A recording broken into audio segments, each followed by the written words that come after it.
Hey, what is going on, guys? It's DK back at you with another video here to break down the Sunday Night Showdown slate between the Eagles and the Cowboys. A couple things before I get into the video. We're over 1.5 thousand subscribers now on this channel. Thanks for all the support, guys, on YouTube, Twitter, live streams. Really appreciate all of it. Two, if you're new to the channel, we're doing a weekly giveaway. All you have to do is leave a like and a comment in the video. That's one entry into the giveaway. Max one comment, though, per video. It starts with my Monday Night Showdown slate video that I had up at the beginning of the week. Goes throughout the week and the end of my Monday Night video tomorrow, where I will announce the winner. So however many videos up for the week, you can enter it that many times. So I have 10 videos up for the week. You can enter the giveaway 10 times. And the winner receives $20 PayPal from myself. And with that out of the way, let's jump into the video. So first, let's look at what the spread is and the over-under right now. So sitting at a 3-point spread, Cowboys at home, favored by 3, with a 49.5 over-under, so there should be some points scored in this one. Let's look at snap counts for each team before we get into salaries. So running back situation, Darren Sproles is going to be out for this one, so it looks like it'll probably just be Jordan Howard and Myles Sanders kind of splitting the work. Now, Jordan Howard did get majority there with 63% compared to Myles Sanders' 29%. Boston Scott got promoted from the practice squad, got a couple carries. Wide receivers, it's Alshon and Nelson Aguilar basically playing the whole game, and then Matt Collins playing about 60% of the snaps, with Arcega-Whiteside picking up a few here and there. Tight ends, it's Ertz and Goddard. They like using two tight ends. That's a lot, so they've been using both out there a good amount. If we look at the Cowboys, we know it's Zeke, basically going to be out there the whole time, right? Wide receivers, Amari Cooper only playing a 4% because he was injured. He's going to be back for this one. Michael Gallup, again, going to be out there like the whole game. We got no Randall Cobb. Or he's questionable. Randall Cobb's questionable. Was expected to play. Okay, so if Randall Cobb's expected to play, they got Gallup back, or they got Cooper back, so they should have 3 wide receiver sets with Amari Cooper, Cobb, and Gallup. So that kind of takes Tavon Austin and Cedric Wilson out of play. As far as tight ends go, we got Jason Witten basically playing the whole game, and then Blake Jarwin playing about 30 to 40% of the snaps, and that's kind of it. So let's look into the salaries here. At the top here is Zeke at 11K, right? Probably the safest option on the slate just because he's going to play the whole time. We know Dallas is going to utilize him a bunch, on the ground, through the air. So, yeah, I think he's probably the safest option on the slate and he's going to be one of the more popular guys. As far as quarterbacks go, with Dak and Carson Wentz, I like both. There's definitely some value plays we'll get to in a sec where I think you can fit them both in if you want to. I think Dak would be my preferred play because he's got a little more rushing upside. But him and Wentz, again, definitely in play. Wentz, you can, scramble a bit too, but both 100% in play. Amari Cooper, again, at 10.2, he's expected to play. So the concern with playing a guy coming back from an injury is that they re-injure themselves, right? We saw Sammy Watkins a few weeks ago with Kansas City, so there is some risk with Amari Cooper, but the upside's high on him, right? 42 fantasy points in the game against Green Bay, so he's worth a shot, but definitely more risky than a guy like Zeke, in my opinion. Michael Gallup at 9.6K, I think is fairly priced with Amari Cooper most likely coming back. That's kind of a hit to Gallup, but I still think he's solid. Alshon, kind of the number 1 receiver for Philly.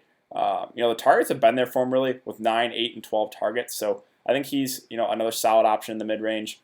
Zach Ertz at 8K seems also really, really safe. He hasn't really flashed huge upside. His most fantasy points is 17. But it seems really safe, right? Basically going to get you like 10 to 17 fantasy points every single week. So, again, another option I think is pretty safe at 8K. No Deshaun Jackson, so we'll get to, Matt Collins in a sec here. Randall Cobb at 7.4. They expect him to play. Not a guy that has huge upside, right? And the price tag at 7.4K. I think I'll probably look elsewhere. Now we get to the Philly running back situation with Myles Sanders and Jordan Howard. So it looks like it's both these backs kind of going to split the work. With what's his name from the practice squad? Where is I just clicked on Dallas? Where's Philly? With Boston Scott picking up a few carries here and there, but mostly it's going to be Jordan Howard and Myles Sanders. Now, I know Jordan Howard got more work in that last game, and he's probably going to be more popular. But I think I'm going to lean towards Myles Sanders just because he's the better pass-catching back. Jordan Howard, not a great pass-catching back. I mean, there was an anomaly game there who had 3 catches against Green Bay, but normally they don't utilize this guy too much in the passing game. So that's why I think I'm leaning towards Myles Sanders. Better pass-catching back. They're targeting him a bit more. So Yeah, if I'm picking between the two, I think I'm leaning towards Miles Sanders. And again, I think Jordan Howard will be more popular since he's been getting a little bit more work. As far as tight ends go, Jason Witten at 5.2K. I mean, again, doesn't have huge upside, but he's going to basically play the whole game. So I think he's okay. Nelson Aguilar 4.6, I do kind of like. He's basically been playing the whole game here, like 90% of the snaps. And 4.6K, I think is a really fair price for him. So getting guys, cheap guys like this who are going to be out there like the whole game, I do like him as a cheaper option at 4.6. Tavon Austin, don't think we can go there with Randall Cobb coming back. If Cobb or Amari Cooper somehow miss, then you could look to Tavon Austin. As far as the defenses go with Cowboys and Eagles, it seems like you always want a defense in the showdown slates, at least the way it's been going. Again, if I'm going to play defense, I'm going to lean towards the Cowboys D at 3.8K playing at home, but it's just never exciting playing a defense in your lineup when you're watching the showdown slate, at least personally for me. As far as the kickers go, again, you really can go either way. Don't think I would play both in GPP lineup, but one is definitely viable. We have seen kickers get 10 to 15 fantasy points on these showdown slates. Devin Smith's inactive. You can't go there. Tony Pollard, not getting enough work for me to consider him. Now, Dallas Goedert, I do like this price tag as well. Got targeted 8 times the last game, 5 catches for 48 yards, and he plays on like 70% of the snaps. So at 1.4K, I think he's a really solid cheap option. Blake Jarwin's okay. Again, he's playing like, what was his snaps last time? He was out there like 40% of the time. So I think, I would lean towards a guy like Dallas Goedert who's going to be out there for like double the snaps. But that doesn't mean Blake Jarwin's out of play. He can still get you like a short touchdown pass for sure. And then Matt Collins at 400, right? Hasn't had a catch the last couple games, but the snaps have still been there.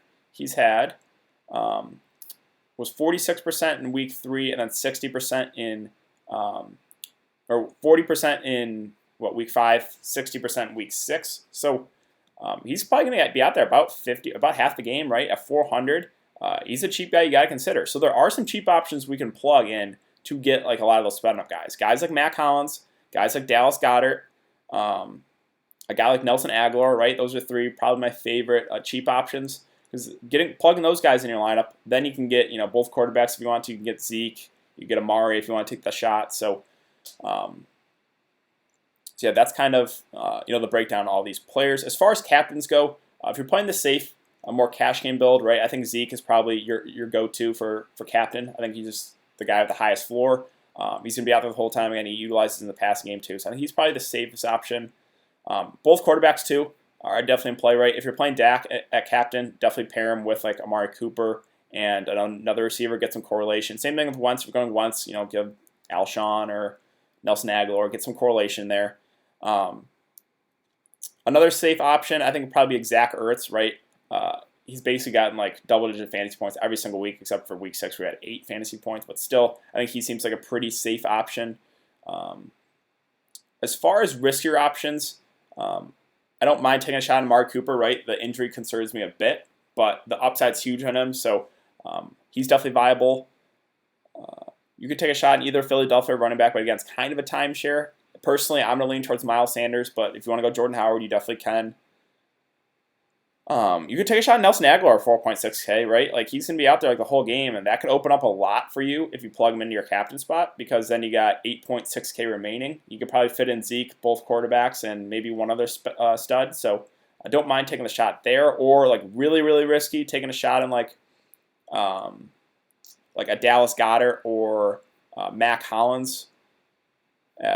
Plug Mac Hollins in there, then you literally can get whoever else you want in your lineup. So you could go that way, or you could go the more safe build, again, with like Zeke or one of the quarterbacks or Zach Ertz. So I think that's going to do it for today's video, guys. If you have been enjoying the content so far, I'd really appreciate it if you like this video and subscribe if you haven't. Again, if you want to get entered the giveaway, all you have to do is leave a like and a comment in the video and be subscribed to the channel. It's one entry in the giveaway. I will be back for another video for the Monday Night Showdown slate, which I'll have probably up later tonight, so be on the lookout for that. So I will see you guys then.